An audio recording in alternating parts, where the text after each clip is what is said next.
Thank you very much for coming. I'm certainly very happy today to have getting an echo. Yeah.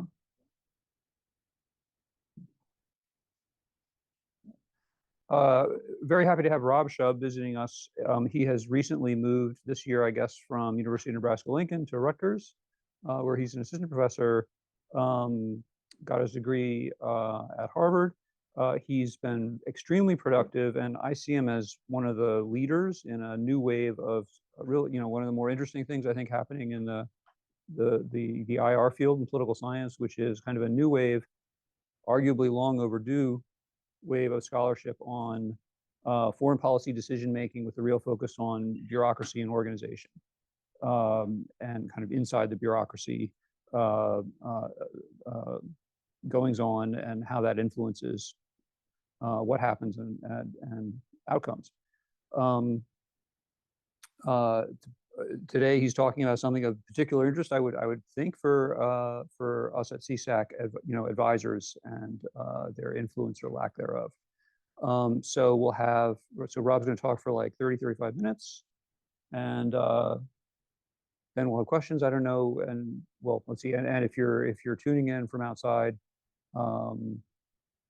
I'll look for your questions there. You add them at any time you want. So take it away, Rob.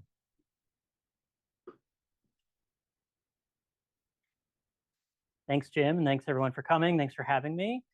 I'm excited to present some ongoing work with some co-authors, Tyler Jost, Joss Kurtzer, and Eric Min. The last decade or so, we've seen a resurgence of interest in the role of leaders in explaining international political outcomes. And this research on leaders addresses leaders from a few different vantage points. One approach studies them kind of in their context or situationally, looking at what types of regimes they lead and how that structures the incentives that they face. And there's another strand of work that looks at leaders more as individuals, studying their individual traits or dispositions, their resolve or their hawkishness, which can then affect their behavior in international political interactions. And it makes a lot of sense. If we're going to study the individual level of analysis for IR, leaders are an intuitive place to start. After all, they sit atop the political hierarchy in their regimes. They're endowed with procedural power that allows them to select and implement policies. So it makes sense that we're studying them. I think, though, that among a lot of folks who've been studying leaders, including myself, it becomes apparent that situating leaders within their bureaucracies and advisory structures is really important to understand how they're arriving at the decisions they do. And that's really what the project I'll be presenting today is all about. Part of a broader book project, which asks how do advisors affect foreign policy? That's a very, very broad question, and there's a whole host of substantive questions that fall under that broader umbrella. I'll talk about some of these today. What unifies our attempt to answer these questions is a methodological approach that leans very heavily on massive quantities of archival materials, where we were able to collect hundreds of thousands of documents from presidential libraries spanning from Truman through Reagan to really dig deep into the decision-making processes of the United States during the Cold War. As for the actual substantive topics that we're studying, we started with a rather intuitive one: do advisors matter? Can they affect foreign policy decisions? And we started by looking first at advisors' dispositions, namely their hawkishness. In particular, do hawkish advisors offer a different type of counsel than dovish advisors? And if so, does that then affect the decisions that the president makes when thinking about how to engage with adversaries? That paper is now forthcoming, and we very much find the answer is yes, hawks speak differently. And as you crank up the hawkishness of the advisory group in the room, the president is more likely to make conflictual decisions toward the adversary. And this is independent of the president's own type or disposition. The project I'll be presenting today is really the next step. So rather than do advisors matter, what I'll be talking about is which advisors matter. Why are some more influential than others? I'll offer a quick summary of what I'll be discussing the rest of the talk. The question is, what makes some advisors the 800-pound gorilla? Why are some able to wrestle and cajole their peers, or even the leader, into adopting that advisor's preferred policies? What is it that makes us know Henry Kissinger, still talk about him, think about him whispering in the ear of his presidents, the presidents he served under, being on the phone late at night, being the last voice that Nixon hears before making decisions? what makes him so influential, whereas someone like Secretary of State William Rogers, who served before Kissinger in that role and at the same time, simultaneously in the first Nixon administration, why he got his Time magazine cover, but otherwise we're not talking about Secretary Rogers very much. What is it that makes Kissinger so much more influential than Rogers? And I'll propose two broad explanations or two classes of explanations for what differentiates these officials. The first is the hawkishness of advisors. More hawkish advisors tend to have more influence, and they get more influence through two pathways. One is through the message they're delivering. They tend to make more conflictual recommendations, and for a host of reasons, those tend to resonate with audiences and win the day. And they also win for who they are. It's not just the message, but also the messenger. That there's a bundle of traits that we tend to associate with hawkishness that are deemed as admirable or worthy of deference, or at least historically have been, that give these hawks an advantage when trying to sway the leader. Now, the second pathway to advisor influence is through what I'll call an effort pathway. And what I really have in mind here is how much you're writing before deliberations occur. Some people write many more memos than others. And by writing lots of memos, it gives you an advantage in the subsequent deliberations and helps advisors win the day over their co-advisors. Now, you might have some alternative explanations in mind, and I'll talk about two. We might believe that deep experience in government is the key. You learn how to push the bureaucratic levers to get what you want. And I'll show you that's not showing up in our data. We're not seeing evidence for that. And another possibility is that it's deep social ties with the people you're serving with. Maybe you spent time with them in prior administrations. Maybe you've accrued goodwill over serving together in a current administration. And again, I'll show that we don't actually find evidence for that. Okay, I'll walk through the theoretical framework before getting into the data. What do I have in mind by advisory influence? This is a rather nebulous concept, and the more you think about it, the worse it gets. But for the purpose of today, I'll keep it relatively simple. The idea is, did an advisor get their preferred policy implemented by the leader? If we have advisors who all have different wishes or preferences, did the leader pick what you wanted? And the way that advisors can win this battle is largely through the counsel they provide. And the counsel could be providing information that changes the leader's beliefs about the situation, or it could be by putting policy options on the table or taking policy options off the table that then set the agenda and constrain the universe of considerations that the leader will engage with. We could imagine that advisors are all kind of working together in tandem, that is very harmonious, and that they're pushing to get the leader to adopt their preferred policy. That's not the vision we have for this project. Very much building on some of the ideas from Graham Allison and the pulling and hauling that occurs within advisory networks or among senior foreign policy decision or elites. Instead, we have a model of a battle of advisors, where advisors can have quite different preferences and can be quite aggressive trying to win this battle. The question then is, well, why are some able to win? Who's able to win this battle as advisors compete with one another? As hinted at, the first explanation that I'll talk about is the hawkishness of advisors. And hawkishness tends to refer to a general disposition or a relatively stable personal disposition that is a bundle of beliefs about the nature of international politics that adversaries tend to have threatening or negative motives, and that there's some efficacy to the use of force. There's a few different reasons why hawks might be able to win. The first pathway by which hawks could win is by the message that they deliver. Hawks, as you might expect, tend to make more conflictual recommendations on how to engage with adversaries. And conflictual recommendations often appeal to the receivers of these messages.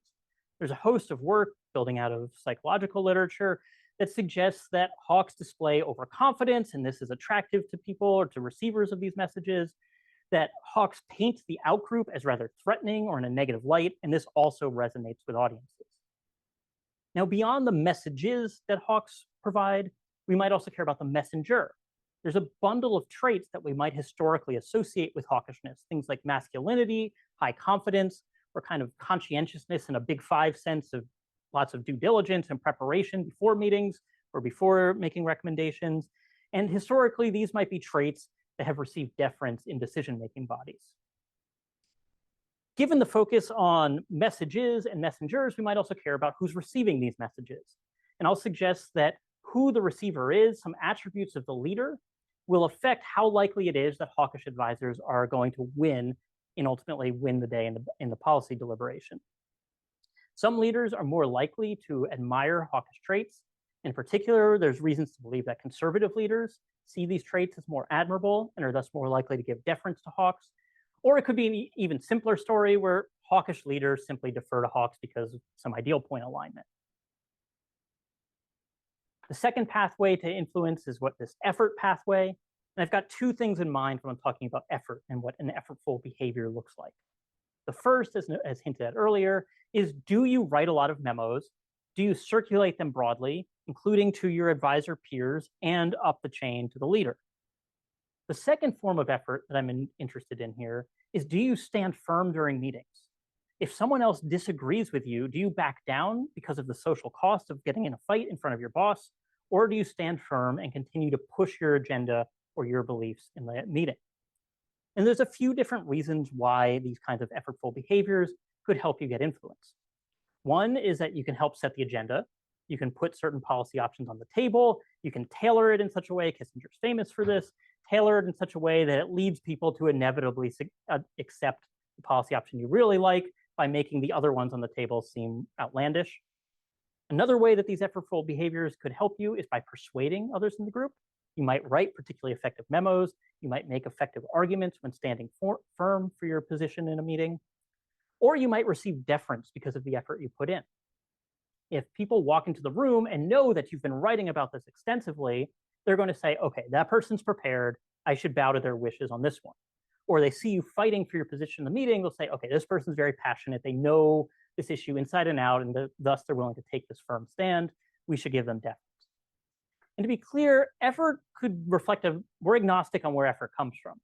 It could be some individual disposition where some people just work harder than others, or it could be something more contextual where certain roles or the bureaucratic resources at your disposal help you put in more effort because you've got more people to help you. Now, there's some alternative explanations that could affect how we're what we're doing here. I have some sillier co-authors. All right. Expertise might matter, which is really about experience in the government. So there's some famous work that suggests that advisors with lots of knowledge and background in government service are able to tailor the information that ultimately reaches the leader and skew the decision that is made. There's a lot of work that hints at this process going on before the decision to invade Iraq in 2003. Another possibility is that by spending years within the bureaucracy, you develop strongly held beliefs about how things should work and are thus able to push hard for those. And you also know how the bureaucracy works and can pull on the right levers to get your way. Another alternative is that it's really about social connections. That if you've served many years with the fellow advisors in your group, you're able to tap into their information networks before you actually get to a meeting and know more about the topic than others in the room and thus get an edge. Or maybe you know what kinds of arguments are likely to resonate with your fellow advisors, and that could give an advantage. Testing these different propositions requires a lot of data and measures. So first, we're going to study this in the context of US Cold War decision-making, spanning from the Truman through the Reagan administrations. And there's a number of reasons to argue for why the US is a good context to study this. The US is a global superpower. Many of us are interested in their behavior. Additionally, the US has, at least historically, kept very good records of its national security decision-making processes, which is essential to being able to study this in any kind of depth or detail. I'll then talk about how we measure hawkishness and effort, go through the measures for the alternative explanations, and finally spend a good deal of time walking through how we conceptualize and measure advisor influence in the data that we collect. So this process really started thanks to a DARPA grant that one of my co-authors received, which allowed us to travel to all of the presidential libraries from Truman through Reagan, as well as the National Archives in College Park, and then disperse a large team of research assistants to photograph and digitize hundreds of thousands of documents from these libraries. In total, we collected over 700,000 pages of material, and this would include minutes and transcripts from National Security Council meetings. It would include additional meetings involving the president, but below the NSC level. We would also have lots of memoranda circulated before, after meetings, as well as policy decision documents like NSC 68, to pick a famous one, as well as many less famous ones. Many of the materials that we collected had never been digitized before. including a number of NSC records. Beyond the archives, we also scraped documents from the Foreign Relations of the United States series, which is the official document and historical record of the State Department, and funneled that down to memoranda relevant to national security decision-making, as well as meetings in which the president participated. Across these two sources, the archives and the Foreign Relations of the US series, we collected data on over 2,800 meetings involving the president during this time period. Using that data and some additional data that we collected, we ultimately construct 3 data sets that help us answer our questions. The first is what I would call a speech act data set, where we go through all 2,800 meetings and we identify each speaker and what they said in what sequence. So here's a record from the Johnson administration where Johnson brings in the quote unquote wise men, and we see former Secretary Atchison speaks, and then next comes Secretary McNamara. We ultimately get a data set with over 100,000 speech acts where we've got each speaker, we know the sequence they spoke in, and precisely what they said. The second data set is what we'll call a decision data set, where for all of these meetings, we go through and coded, did the president make a decision with observable implications targeting an adversary? And that could include anything from mobilizing military force, positioning force, investing in new arms programs, making diplomatic statements, outreach before summits, putting sanctions on, or any effort to coerce the adversary. And these decisions we coded then as being conflictual or cooperative in nature. For some administrations, this is relatively easy. The Eisenhower administration, they're meticulous. They kept their decisions noted at the bottom in a very clean way for us. Great.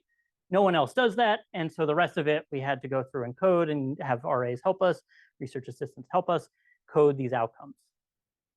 Across our 2,800 meetings, we identify 982 decisions targeting an adversary. And as you'd expect, given that they're targeting adversaries, they tend to be more conflictual. That's the conf column, the penultimate column there. And fewer of them are cooperative, as you can see in the final column. We've got more records from some administrations because they held more meetings, or because we're still waiting for more records to be declassified, in particular from Carter and Reagan. The third data set has to do with the actors or participants in these meetings. Given that we know who said what in all these meetings, we can identify the 1,000+ individuals who participated across the span, and then collect extensive biographical data on all of them. So we know what position they were serving in, what positions they'd ever served in before, what their educational background is, did they serve in the military, did they see combat, and a host of other traits as well. And we'll have an extensive data set that provides that information for everyone in our records. Okay, turning to the measures. The first measure is tapping into advisor hawkishness. And the approach to this is what I'll call a biographical approach, where the bet is that your background experiences or your biographical traits provide useful information to predict how hawkish you are. What we do here is we leverage a survey administered to foreign policy elites in the 1970s, where we bundle a bunch of questions that allow us to see exactly how hawkish was this respondent on policy issues of the day. We then train a model to see which biographical traits of those respondents best predict how hawkish they were in their survey responses. And then we take that trained model, use the biographical data we collected for the 1,000+ advisors in our data set, and generate a predicted hawkishness score for all the advisors that we have in our meeting records. And what's nice about this approach is that we're measuring, I don't want to do that, I don't think. We're measuring hawkishness from a distance. We're not looking at the advisor's behavior to infer their hawkishness, which we would then use to explain their behavior. We've broken that tautological loop and are studying it from a more removed stance. Here's what those measures look like for all the principals across this time period. Obviously, you can't read that, so let's zoom in to the secretaries of state. And for 1,000+ advisors, we're all going to have quibbles. I've got quibbles with some of the measures for sure. But we think it's doing a pretty good job. I mean, like the Reagan administration secretaries of state are more hawkish than Cyrus Vance, which is very clearly true. And I could show you more data and a number of validation checks that suggests that we're capturing something pretty real and substantive in this measure. Turning to the effort measure, I'll start with what I'll call information generation, which is how many memos were you writing? So we'll look at our data, both the archival records and the foreign relations of the US series, find all the memos, include those with a known sender and receiver, and count up how many memos did an advisor send in the prior 4 years. And we'll use the log of that measure because it's got a real skew to it. The second effort measure deals with what I'll call a disagreement score, where for all the meetings that an advisor participated in, we see in what percentage of those meetings did the advisor actively recommend a policy that clashed with someone else's active recommendation. So if we're talking about some specific policy towards North Vietnam, were you saying, let's be cooperative, and another advisor said, let's be conflictual? And if you did that a lot, then you have a high disagreement score. To give you a sense of the data, here's the information generation score. So who's writing lots of memos? Henry Kissinger writes a lot, as you might expect. We've got fewer records from the Reagan administration. I'll talk about why that's not actually a huge problem given the way we estimate our results. As for the disagreement score, again, we're seeing some variation here. Secretary Acheson and Kissinger, they're disagreeing in almost a quarter of the meetings they're attending, whereas Secretary Herter steps in for the final year of the Eisenhower administration after Dulles dies, and he's not picking as many fights. As for the alternative explanation measures, the first one we'll talk about is government experience, where using our biographical data, we can count up how many years did you serve in government, and we can even differentiate, which is the colors here, between different types of service. Did you serve in one of the major bureaucracies, state or defense, in an intelligence role, NSC staff? Had you served in Congress? Or if you were a general or above, we'll count that military service as well. The final explanatory variable measure looks at your social ties. This is what I'll call a link months measure, where for every advisor, we count up how many months have you served with all the other advisors in the administration with you. And this could be from your service together in prior administrations or in the current administration. To give a sense of how this works, here's the measure for Henry Kissinger. He comes into government, he comes into the Nixon administration with little background experience in the government, no ties to the others. This accumulates over time. He builds up ties with those in the administration. You then get some turnover going to the second term. You get more turnover with Nixon's resignation, and that's why the measure starts to come down. He's losing those connections as he moves deeper into the Ford administration. Finally, the outcome measure, advisor influence. Again, the concept here is, did an advisor get their preferred policy implemented? And to do that, we need to know, what did the advisor want? We couldn't find a way to automate that process, and coding it for all 107,000 speech acts in our data proved to be too much. So we drew a random sample from within our data, where for all the presidential administrations, we divide between formal National Security Council meetings and other meetings in that second bucket. And then we draw a random sample of 1/6 of meetings from all of those records, which gives us a total of 400 meetings that we're going to dive really deep into here. Before we do that, though, we read through and coded all these meetings for whether or not they were intended to produce a decision toward an adversary. So if the meeting was really focused on discussing allies, that wouldn't count. If the meeting was really about providing background information rather than reaching a decision, that wouldn't count either. The 250 plus meetings intended to produce a decision didn't all produce decisions. Sometimes there was a stalemate, advisors blocked each other, but they went in and we had a sense that they were trying to accomplish something aimed at an adversary. Okay, for actually moving forward on how what advisors recommended, we'll take every meeting record, split it by the different agenda items on the docket for that day. And so we've got a discussion here in the National Security Council where first they discuss policy relevant to Europe and then policy relevant to the Americas. We'll sort all the speech acts between the different agenda items. We'll code every single speech act, every single utterance from these meetings for whether or not there was a policy recommendation being made toward an adversary and whether it was cooperative or conflictual. So here we've got Dean Rusk and McGeorge Bundy making recommendations on the Europe policy topic. And then we're able to port in our decision data for, did the president make a decision on this particular agenda item? This allows us to then generate observations at what I'll call, there's a mouthful, the advisor meeting agenda item level, where for each of those agenda items, we look at what did an advisor say, did they have a recommendation and get their way for that observation. So Dean Rusk would have his own observation, McGeorge Bundy would have his own for Europe, and they'd each have their own for the Americas discussion as well. For the actual influence score, we've played with a million different possibilities here, but adopted something quite simple, this matrix approach, where if you push for a cooperative policy and the president selects a cooperative policy, you get a 1. If you push cooperative and the president selected conflictual policy, you get -1. And if you didn't make a recommendation or the president didn't make a decision, you get a 0. And to see whether this has any validity to it, I'll show you the average advisor scores, or at least a ranking of average advisor scores for some notable folks. And you can see it's kind of working out. Like, people we think of as being quite influential, Atchison, Brzezinski, they're the gorillas. The others in the Nixon administration, his secretaries Rogers and Laird at Defense, they're not in the inner sanctum with Kissinger and Nixon, and so they have less influence, as you might suspect. Finally, results. I'll run some pretty straightforward OLS regressions, control for a couple things we might think matter, like what were the other advisors in the room saying? Because after all, if all the others have your back, it's less impressive to get what you want than if you have to battle and beat them. We'll also control for the resources or position an advisor occupies within bureaucracy. And I'm going to use a pretty conservative approach here, where we include meeting agenda item fixed effects, which means we're only leveraging variation within, say, that discussion about Europe that I showed you. So we're not pooling across everything. We're trying to hold as much constant as we can to make these comparisons.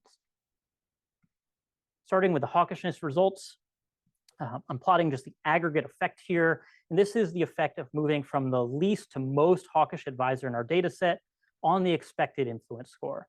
And we see a positive effect here. And it's somewhat hard to interpret the influence score, but this is going from roughly the 3rd to the 90th percentile of the influence score.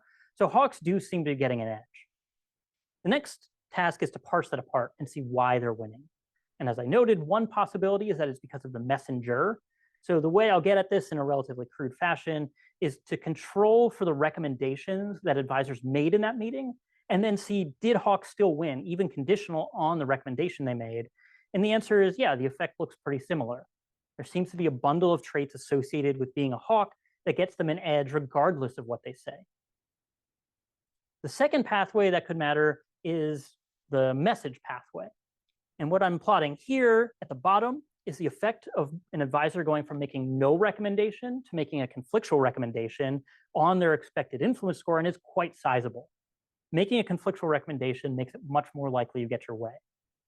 Whereas going from no recommendation to a cooperative recommendation doesn't get you any leverage at all.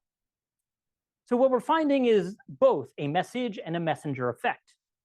We might then care, well, does it matter who's receiving this message? What about the leader's traits? And what I'm plotting here is, again, the effect of going from the least to most hawkish advisor, but splitting the sample between the different presidential administrations.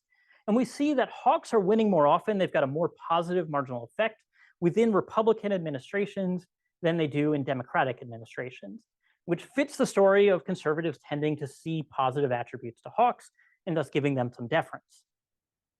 The next plot goes even more straightforward and sees, well, do the more hawkish presidents lean towards hawkish advisors more often? Again, this is the effect of moving from the least to most hawkish advisor. And we see that, yeah, they're getting a slightly bigger edge among hawkish presidents than with dovish ones, but it's not that sizable a difference. And just to be clear, the party ID and hawkishness does not perfectly overlap, particularly in the early Cold War days. Party labels and hawkishness towards the Soviets is somewhat flipped, and that's why you're seeing slightly different results on these two slides.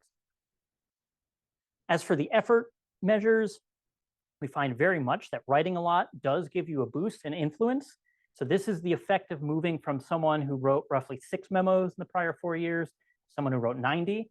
We see that they're getting more influence on average. But that disagreeing in the meetings is not paying off. That for whatever reason, that's not the way to win the day. It's perhaps something more about the preparation and reputation you build up for being prepared before you enter the room.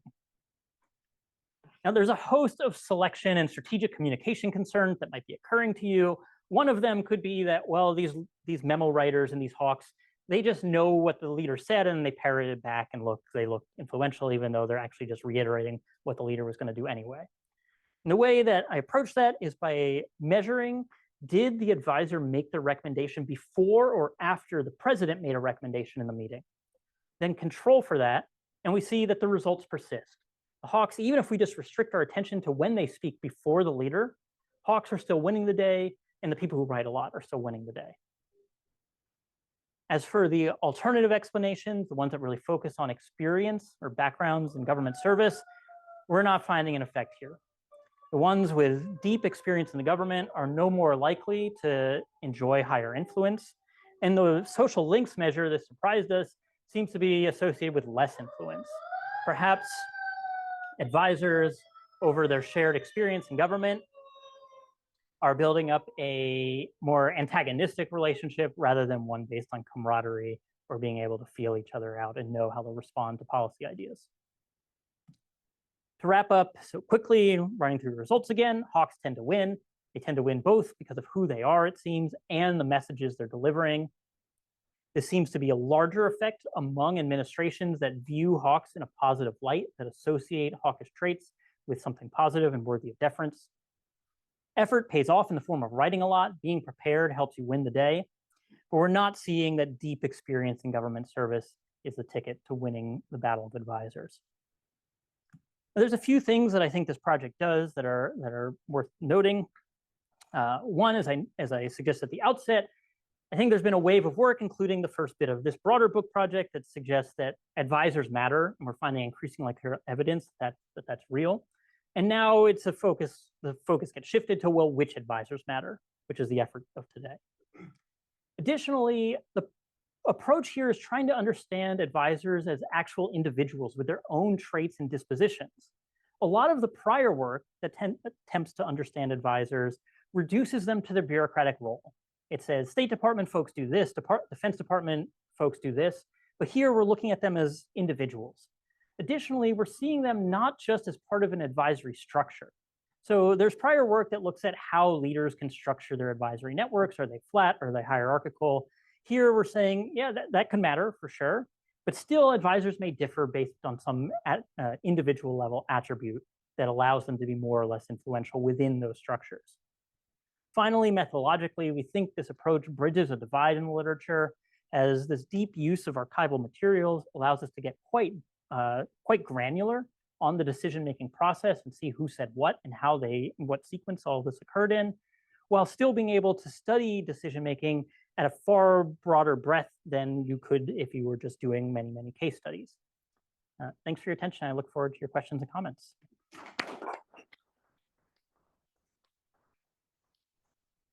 Okay, great. Thanks very much. So open for any questions. Oh, let's see. I think we start with postdocs, right? If you could just quickly introduce yourself first, that'd be great. Yeah, go ahead. Hi, I'm Max. Hi, I'm Max. Does it work? All right. Hi, I'm Max for the third time. I'm a postdoc here at CSEC. Hello.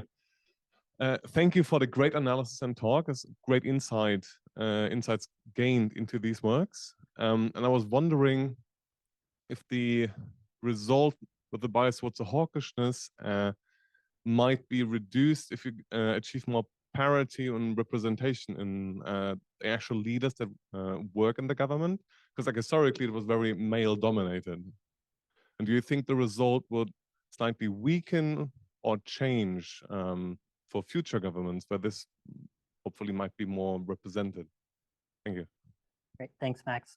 So yes, our data set, I think we have 2 women who speak across the 1,000+ individuals. So it is a very white male data set. Yeah, would it change? So I mean, it's hard to say because we don't really have the data to be able to speak to it. My instinct is to look to the leader literature, which finds that there are incentives for women who rise to those roles to ultimately play up hawkish dispositions, or maybe they're able to rise to them because they portray themselves as hawkish. And so if that's the requirement to get to those positions, then I don't see why it would change too much. If you got to a more representative world where you didn't have to play up being hawkish in order to overcome historical barriers, then I see lots of reasons why what you're saying could differ. I mean, if you look in the public surveys, for instance, we know men are much more hawkish than women in most survey responses. So if you had true representation rather than having to signal to overcome those barriers, then I suspect your instinct is right. Thanks. Yeah, her. Oh, no, wait, sorry. Yeah. Postdocs. Yeah, okay. Yes. Thanks, Rob. Caleb Pomeroy. I'm currently a Stanton Nuclear Security Fellow here. Big fan of the project. 2 points, both of which center on the kind of core conception of hawkishness here. First, the methods point. Why not just measure hawkishness directly from the content of the speeches and the deliberations? You mentioned that perhaps it's tautological, but to me, if you have 2 advisors in the room, one says, let's bomb them, the other says, let's negotiate, and the leader ends up bombing them, that seems like a very direct test of the argument. It wouldn't require the assumptions associated with using a survey from the 1970s to span the disposition of hawkishness across the Cold War. Second is a theoretical point. It seems that you conceptualize hawkishness as a stable dispositional trait, but of course we know that hawkishness varies according to things like national crises. So let's say after September 11, on average, the room gets more hawkish. We also know that hawkishness varies according to like perceptions of power and structural factors. And so I just wonder if the argument overstates the stable nature of hawkishness on the theory side. Thanks. Great, thanks, Caleb. I just read your work, so I understand why you asked that. So let me pull up. So yeah, we had a similar idea about are there alternative ways to measure hawkishness, and could we do it via speech? So like Karen Milo does this in her book project. And we looked at this. So really, this is somewhat a validation of the measure and also a test to see if hawks speak differently. And we created dictionaries for different topics that we might associate with hawks or doves in the data set. And this is the effect of moving from a dove to a hawk on whether they're talking about these topics. And we see that hawks are more likely to talk about violence, threats, and military capabilities, and doves are more likely to talk about diplomacy and adversary interests. So we're not going all the way towards what you're suggesting, but we are able to kind of validate it this way by seeing at least there's some coherence between the 2 approaches. Yeah, I mean, so one note quickly on trying to span 50 years from one survey in the 70s.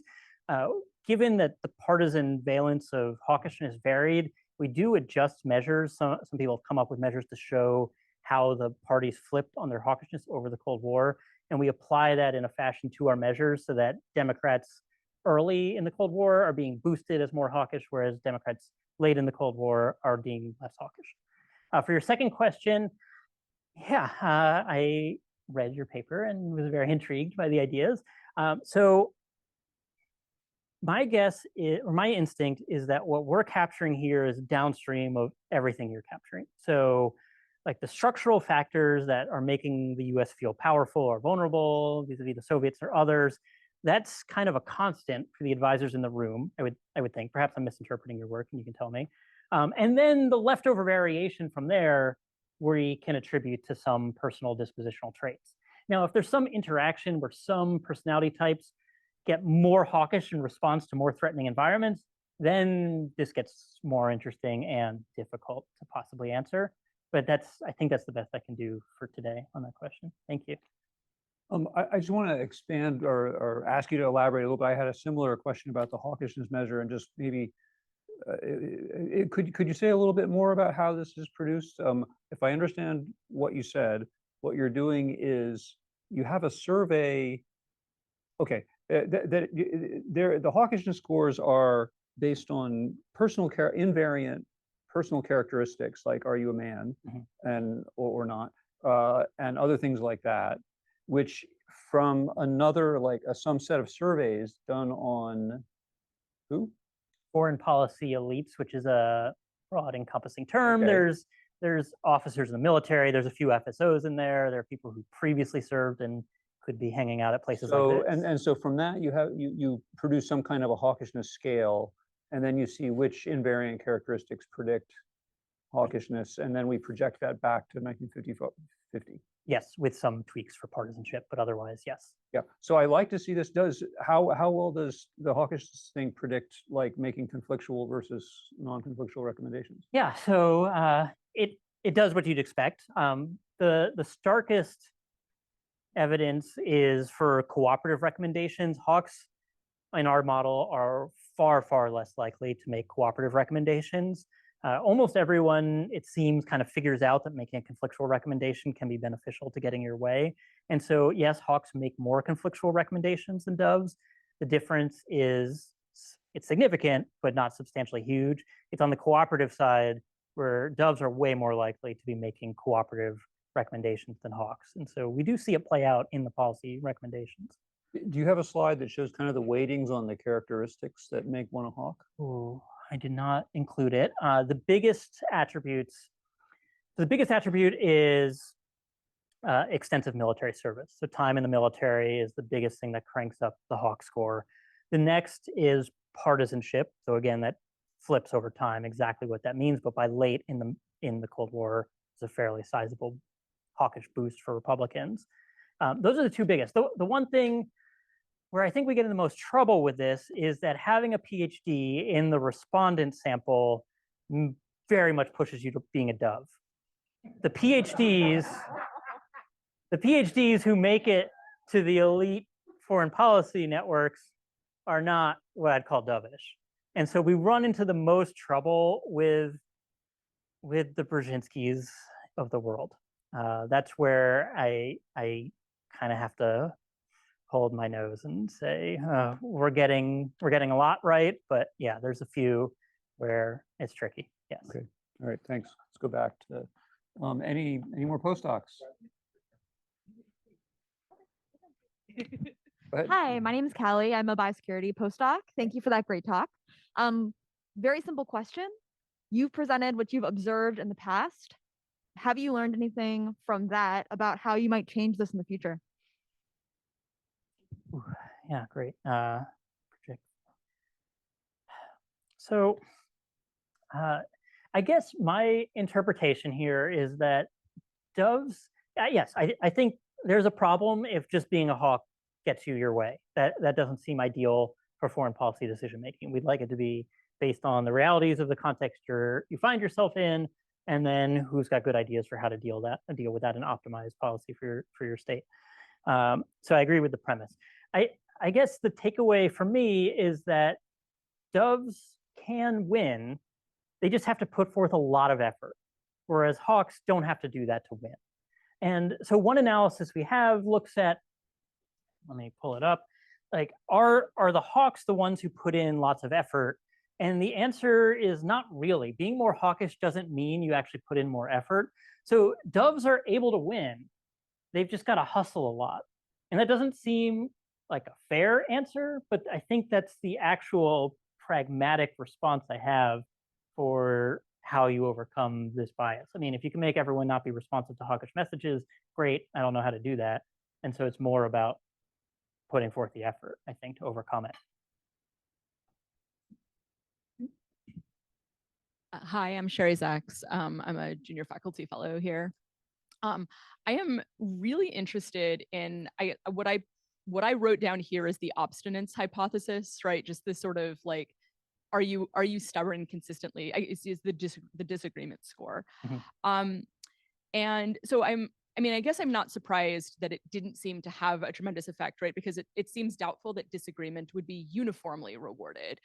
But I was wondering if you guys have dug into that at all and either looked at the influence of individual advisors over time and whether, what they tend to disagree with by substance matters, or alternately, whether they are disagreeing in ways that created favorable policy outcomes versus disagreed in ways that created very unfavorable policy outcomes.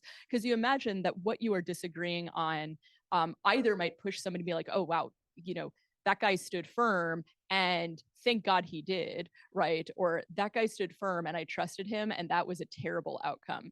And so I'm wondering how much that might, change over time within a single administration. I have not looked at any of that, so that's good homework for me. These are great ideas. Yeah, next paper. So the disagreeers, like definitionally, they're making lots of recommendations. We know that in order to be a disagreeer, you have to be taking a stance. And like making recommendations tends to get you some influence. And so, I mean, just by nature, if you're making conflictual recommendations, you tend to have higher influence, as I showed you. But once you control for the fact that they're definitionally making recommendations, there's nothing left for like a personal attribute of being a disagreeer. If it changes over time, I think that's one of the very like intuitive next steps to see like are people learning? We're treating this as if it's fixed, but people are smart and strategic and figure out how to tailor this. If as for are they leading to good policy decisions or not, these disagreeers, that's a harder question to answer. Like my instinct is to draw on some of the work by Elizabeth Saunders, who suggests that like presidents care what these disagreeers, especially what more forceful disagreeers with a public image might say, because if they go public with their disagreement, that could impose political costs on the leader. That doesn't mean they're getting it right, but it could get them, I mean, if anything, that feels like that would lead to bad outcomes, is my instinct. But yeah, these are all things I'd want to know empirically before saying more, I think. Yeah. Okay, so let's go to the, oh wait, postdoc? No, okay. Oh, no, I know that. Let's go Herb, and maybe could Herb and then Jim Goldgeier. Thanks. Herb Lynn, I do emerging technologies and security here. I was wondering if you had information on people who had mostly given hawkish recommendations and somebody who suddenly turns out, surprisingly to make a dovish recommendation. The question is whether or not the quote credibility that you might have built up over time might change the influence, that kind of influence. Okay, great. So we did look at this kind of against type possibility.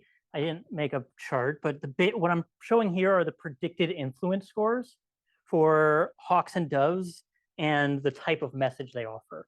And there's a few things that stand out. So the most obvious, the thing that jumps out is that when doves say something cooperative, they're just getting no headway. When hawks say something cooperative, they're still scoring pretty highly. So when hawks go against type, they are getting their way just about as frequently as when they say something consistent with their type, when they say something conflictual. So the real, the biggest source of variation here is who is saying something cooperative. Hawks win massively compared to doves. And I think that's the most intuitive interpretation here. Now, maybe you have a deeper, like long-term trend question in mind that if you go against type, if a hawk starts making a sufficient number of cooperative recommendations, are they no longer viewed as a hawk, and thus their messenger benefit goes down? That's a cool idea that I would need to investigate more. Yeah. Jim? Yeah, thanks so much for this talk. Jim Goldgeier, visiting scholar here. And I'll tell you, the Office of the Historian is so excited about the ways in which you guys are using the foreign relations of the United States there. And in fact, they've organized a roundtable for ISA, and Eric Min will be speaking Okay, great. At the roundtable, just as he did for the last meeting of the Historical Advisory Committee. I was curious, you didn't mention anything about the positions that these advisors hold. And it's on my mind because Susan Glasser had a very interesting piece yesterday in the New Yorker, which was basically trying to answer the question, is Jake Sullivan the brake on sending more weapons to Ukraine more quickly? And in the piece, both he and Blinken seem to agree that the position Jake's taking the positions he is because of his job as national security advisor and how he defines that job. And Blinken says something like, there can't be any daylight between him and the president. And the piece suggests that Blinken is more forward-leaning on the assistance because he's not the national security advisor. So I was just wondering if that's come up at all. Yeah, interesting. So it's very hard to study hawkishness through that framework because the position is being used to generate the hawkishness measure. So that side's not as, it's hard to think through the right model for that. For effort, we're able to dig deeper into this and can control for bureaucratic positions and things like that to see, and that's then exploiting variation among, say, State Department officials, or even we could do it across bureaucracies. I'm trying to think what's the best way to summarize that. So yeah, I mean, there's a chance that advisors do see the role. I think advisors do see their roles differently given the operational dictates of their position. I think the best I can say is that we can try to leverage variation among, say, NSC staff folks and see, are they all in lockstep together, or do you see variation among them? I mean, conceivably, they should all feel tethered to the president. And then do we see those who are putting forth more effort getting a benefit? Now, as for the cross-bureaucracy comparisons, that's, I mean, my other work deals with that a little more, and I agree. I mean, my answer is I agree that kind of what you spend all day thinking about and the incentives that are placed in front of you will affect the policy advice you provide. That's somewhat of a different project, though. Over here, we're trying to dig. What we should do, I mean, now that occurs to me, is we should look at what's the effect of these individual traits versus what's the effect of a more bureaucratic story, of a position story, and then be able to put those on a common scale. That feels like a good, yeah. I don't know if that addresses it. So just like, again, like just make sure, understand here, because I think that's an important point. Here, you're really trying to isolate the effect of the message per se. So it's not, so when you said earlier that it's military people who tend to be hawks, you're trying to, you're controlling for militariness in the results you're showing us. Yeah. And likewise, you're not showing, you know, maybe like DoD wins a lot or something, but that's all being netted out. Right. I've got the control variables are in there. I actually don't even know if we find that the Pentagon's winning more often. I'd have to go check. I think it's in the paper. But yeah, well, so that's been not the focus of this piece, but I think it intuitively would be useful as a benchmarking exercise to see how these individual dispositions affect things compared to your bureaucratic position affecting things. Thank you. Rod and then Rose. Rod Ewing, I'm a senior fellow here. Would it be okay if we collected in two? No, yeah. Start out, but don't answer anything. Okay. Just to be sure I understand your analysis, one of your fundamental assumptions is that the quality of the advice is constant.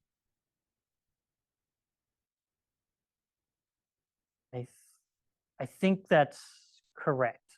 Yeah, so it could be downstream of your hawkishness or your effort. Like that's one possibility, that the high effort people are winning because they offer better quality advice, but we don't in any way attempt to measure, are you making good recommendations? Which kind of goes back to Sherry's question about, or did it turn out well? Well, if you look at the last 75 years of U.S. policy, I think you'd have some sense of an answer there. Thank you. Yeah. I'm sorry, I answered. Yeah, that's all right. As I know, it's hard to do. Okay. Rose Gadamer, I'm a fellow here at CSAC. So my question has to do whether you were considering at all the kind of kabuki dance nature of formal meetings. And you said yourself that, Kissinger's very effective at being the last guy on the phone with the president. So I wondered if you tried to correlate whether decisions at all, or whether you thought about whether decisions were actually implemented as decided at the meeting, or whether there were changes made afterwards. Okay. Do we have a secondary go ahead. comment? Yeah. Okay. So the implementation question, I don't have an answer for. What I do have to give you a sense of just how much of this is kind of pro forma for show is some data on, where is it? It's back up here. On what actually happens during these meetings. Where we took a random sample and coded how frequently were people really disagreeing with each other, because we wouldn't so much expect that if it was all for theater or for show. Also, we coded how frequently was someone requesting information. So there's really this meetings are performative bullet point here. And we found lots of people are requesting information, which seems to suggest they're trying to learn something and actually make a better decision there. Presidents in particular, almost a third of the things that they contribute during meetings are questions or a search for information. And so I can't tell you that there's no performative element, but there's a lot of indicators of genuine deliberation in these meetings. Your implementation question, that's homework for me to go figure out. There's an online question which is related here, that, is there a way to quantify advisor influence in after hours conversation? I'm sure the answer is no, but I wonder if you've thought about this. You say like Kissinger was known. I mean, but it's a good point, right? That, some advisors have all kinds of outside meeting. Right. So if we've got the phone record, say, of that conversation, then we can study that. If it's something beyond that, that's very hard to tap into. And yeah, there's agenda setting power that we're not able to fully capture. Is this a two-finger on that? Go ahead. Thank you. I'm Stephen Bann. I'm a former British diplomat, so very much practitioner. I'm out of my depth on social science here. But my question too revolves around the nature of meetings and what happens at meetings and why they take place. And I can think of any number of examples where a decision is in fact made before a meeting, and a meeting is carried out in order to perform the function of consulting, if you like, in order that a senior cabinet member or whoever should not feel consulted. So I worry too about the weight I'm understanding you are placing on what a meeting is for and what happens at meetings. Right. So, I mean, there's plenty of good examples from the Nixon administration where he and Kissinger figure it out. They bring in Laird and Rogers to make them feel included, and Laird and Rogers go along with the show. And those meetings presumably would have less dissent in them if everyone knows it's for theater. And they presumably would have the president asking fewer questions if they've already done with it. Maybe the president's a good actor. Maybe Reagan does this or something. But that seems, it's in the data set. But the other thing I'd say is these meetings, they're not all, do we start the Vietnam War? A lot of them are more in the weeds policy issues. Do we lift the grain embargo to Poland in 1981? And for those meetings, I'm less convinced that Reagan comes in having fully thought this through. And it's not a shot at Reagan. It's just there's too much to do. And there is some genuine information search. So there's going to be both types of meetings within our data. I fully agree. Yeah. You get a sense of like how I want to collect, like how, raise your hand if you want to get in a queue. Okay, let's start here and go. And why don't we take all three since we're nearing the end. Cameron Tracy, research scholar at CSAC. I had a methodological question about this hawkishness variable. If I understand correctly, in your final OLS regression, you have mostly IVs that you're directly measuring, things like number of memos written. But then for hawkishness, this is actually a prediction of a separate model which has its own IVs, these demographic characteristics. What's the benefit of doing that nested model approach rather than just including those demographic characteristics as IVs in the final regression? Next. I am Josh Glonick, visiting scholar from the Army War College. My question is about what your thoughts are with respect to extrapolating the results of this study to contexts of advising that are not related to foreign policy decision making. So if we're just thinking about how to be an effective advisor in the context of a business or domestic policy, sort of the two pathways, the effort one is sort of clearly translatable, but is there a parallel to what it means to be hawkish if we're not talking about foreign policy? A quick follow-up question to the metrics. Maybe I'm overthinking this, but I might have. Did you try to correct your result for how firm the person were being on meetings instead of hawkishness and dovishness? Because the way you're using, maybe I'm just again overthinking, a discrete metrics to count +1, -1 on 10 meetings. Is that if you're more firm in a meeting, in 8 you don't get a 0, you don't achieve your goal, but in 2 you do, so you get 0.2 as a result.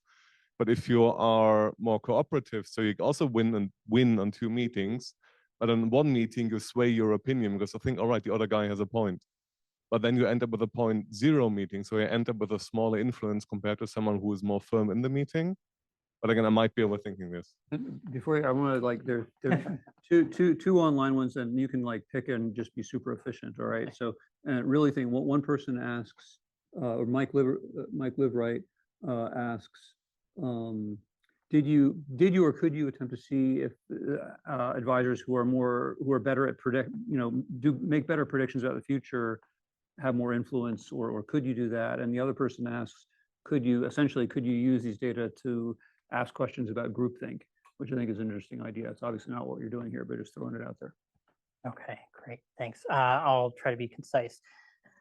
I think the intuitive reason for doing the hawk measure the way we did is that people could then see what the hawkish prediction was for each advisor. This is what we needed to validate it ourselves, to like use our sense of history.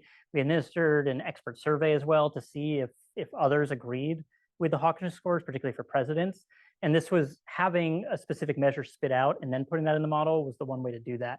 We do, for robustness tests, propagate the uncertainty from the first stage model into the second stage.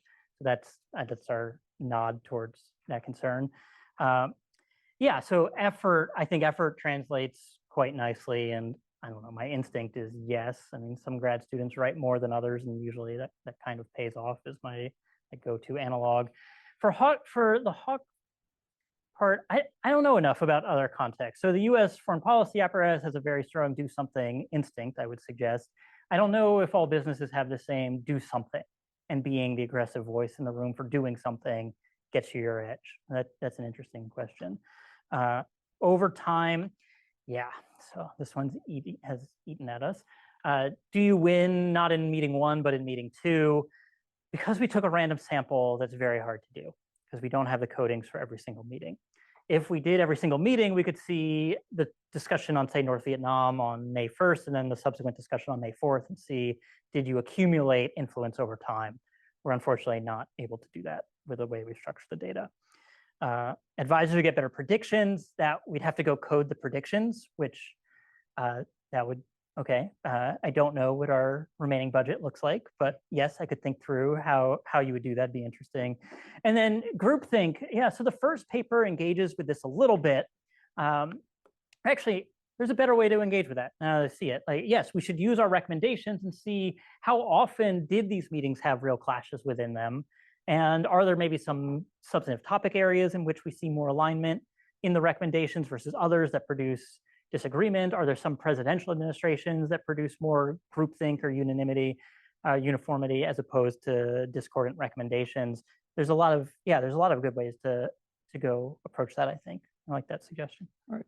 Okay, thanks very much. Really appreciate it. Thank you.